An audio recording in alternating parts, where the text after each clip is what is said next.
It was a typical Wednesday afternoon, but the weather was anything but normal. Dark, heavy clouds loomed over the neighborhood, casting everything in gloomy shadows. The air was thick and still, and even the birds seemed to be holding their breath. Emma, 16, usually enjoyed the peace of being home alone after school.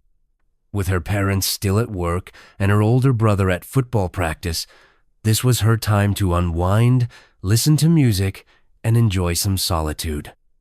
She had always been the kind of person who liked space-quiet moments where she could think, read, or simply lie on her bed and stare at the ceiling. Emma walked into the house with excitement and joyfully hopped upstairs to her room. She dropped her shoes and backpack by the door, then turned on her laptop and started watching her favorite YouTube videos. Normally, the familiar voices and laughter made her feel relaxed, but today, something felt off. The silence around her seemed heavier, deeper than usual. She noticed even the typical background noises, like passing cars or neighbors chatting, were strangely absent. The whole house felt still, too still. Emma felt uneasy and glanced nervously around the room. Her eyes were drawn to her slightly open closet door, where she thought she saw a shadow move slightly. Quickly turning up the volume on her laptop, she tried to drown out her growing anxiety. But the discomfort didn't fade. It intensified, making her jump at every little sound. Even the ticking of the clock on her wall seemed louder than usual. Attempting to distract herself, Emma began tidying her desk, humming along to the music. She straightened stacks of notebooks, put away scattered pens, and even wiped down her mirror. Despite her efforts, she paused frequently, certain she was hearing faint noises from somewhere within the house, like the creak of floorboards or the whisper of movement just beyond the doorway. Her throat tightened, and a cold sweat began to form on the back of her neck. To reassure herself, she called out, "Hello? Mom? Dad?" But her voice sounded small and uncertain in the quiet house. No reply came, only silence. Unable to shake her anxiety, Emma decided to freshen up by splashing water on her face. She walked carefully down the hallway toward the bathroom, flipped on the light, and let the cool water soothe her nerves. Just as she began drying her face with a towel, a sudden loud bang echoed from her brother's room, causing her heart to race and her breath to catch in her throat. Emma stood frozen, barely breathing as she strained to listen. Maybe something fell, she reasoned, trying to calm herself. Just as she began to relax, a low, chilling whisper reached her ears. The voice was deep, harsh, and unfamiliar, like the sound of gravel being crushed underfoot. Emma's entire body stiffened in terror as the whispers grew louder, accompanied by slow, scraping footsteps approaching along the hallway walls. Suddenly, the bathroom door handle began to jiggle gently at first, then violently rattling. "Who's there?" Emma called out, her voice shaking with fear. No response came, only unsettling silence interrupted by her rapid breathing. She pressed herself tightly against the bathroom wall, expecting the door to burst open any second. The whispering resumed, clearer now and angrier, though the words remained indecipherable. Tears streamed down Emma's face as overwhelming fear took hold. It felt as if the voice surrounded her entirely, coming through the vents, through the walls, from everywhere at once.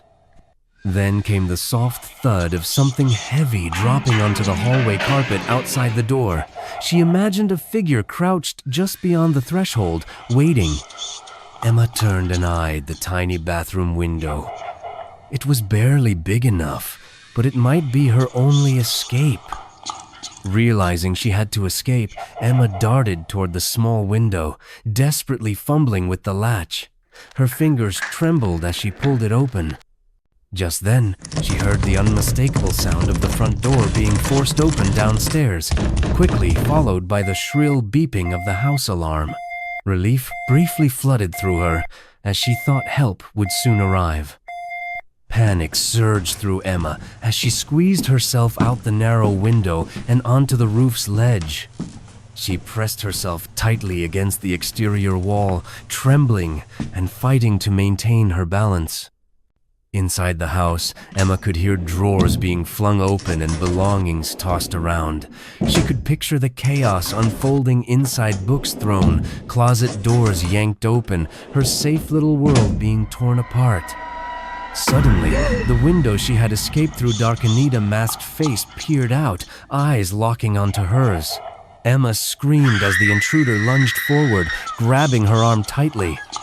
She struggled frantically, kicking and clawing at her attacker, nearly falling from the roof. The shingles dug into her skin as she crawled away, each movement slow and painful. The intruder grabbed at her again, pulling her forcefully back toward the window. Just then, headlights illuminated the driveway below her. Family had finally arrived home. The sudden brightness caused the intruder to freeze for a split second. Emma used the distraction to yank herself free with all her strength. She nearly slipped off the edge, her fingers barely catching hold of the gutter to stop her fall. Her father's urgent shout echoed from below. The masked figure retreated back into the darkness inside the house. Moments later, Emma's father appeared at the window, pale with shock, as he saw his daughter trembling outside on the roof. Her parents quickly helped her inside, wrapping her in blankets and comforting her as she sobbed uncontrollably. They immediately called the police. Emma clung to her mother as they waited. Later that evening, her brother arrived home and admitted he had heard strange noises coming from the attic the previous night, but dismissed them. The police searched the house and discovered something chilling. In the attic, they found a sleeping bag, empty food wrappers, water bottles, and even a notepad filled with scribbles and drawings, evidence that someone had been living above them for days, possibly weeks. Emma's family moved to a new house soon afterward, but the horrifying experience continued to haunt her. She couldn't walk down a hallway without checking over her shoulder. She double-checked every lock and often slept with the lights on. Frequent nightmares plagued her. In one recurring dream, she was back on the roof, the masked man pulling at her again, while her family stood in the yard below, oblivious. She would scream and scream, but no one looked up. Each time she woke, her heart was racing, her pillow soaked with tears. Therapy helped a little. Talking about what happened made it feel more real, like something she had survived, not just a nightmare.